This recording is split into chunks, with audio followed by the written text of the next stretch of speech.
Welcome to Chillin' 101. We hope this video helps. Hello everyone. In this video, I will show how to make homemade orange jelly, a delightful treat for any time of year. First, gather your ingredients. You'll need about 10 to 12 fresh oranges to yield 5 cups of juice. We'll also use 5 cups of granulated sugar and 2 packets of liquid pectin to ensure our jelly sets beautifully. Don't forget to have your canning jars and lids sterilized and ready for the hot jelly. This preparation ensures a safe and delicious end product. Now, let's get that wonderful orange juice ready. Begin by thoroughly washing about 10 to 12 medium oranges. Cut each orange in half and then squeeze them to extract approximately 5 cups of fresh juice. It's important to strain the juice through a fine mesh sieve to remove any pulp or seeds, ensuring your jelly has a perfectly smooth texture.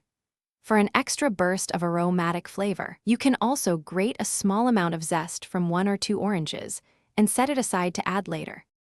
With your juice prepared, it's time to cook our jelly. In a large, non-reactive pot, combine the 5 cups of fresh orange juice with the 5 cups of sugar. Bring this mixture to a rolling boil over high heat, stirring constantly to dissolve the sugar. Once it reaches a full boil, quickly stir in the 2 packets of liquid pectin. Continue to boil hard for exactly 1 minute. For best results, use a candy thermometer to ensure the mixture reaches 220 degrees Fahrenheit, which is crucial for proper setting.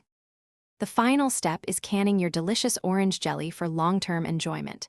Carefully ladle the hot jelly into your sterilized jars, leaving about 1/4 inch of headspace at the top.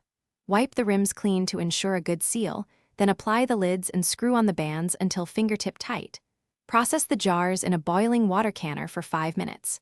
After processing, remove the jars and let them cool undisturbed for 24 hours. Once cooled and set, your homemade orange jelly is ready to be savored. Thanks for watching. Consider subscribing if we helped you.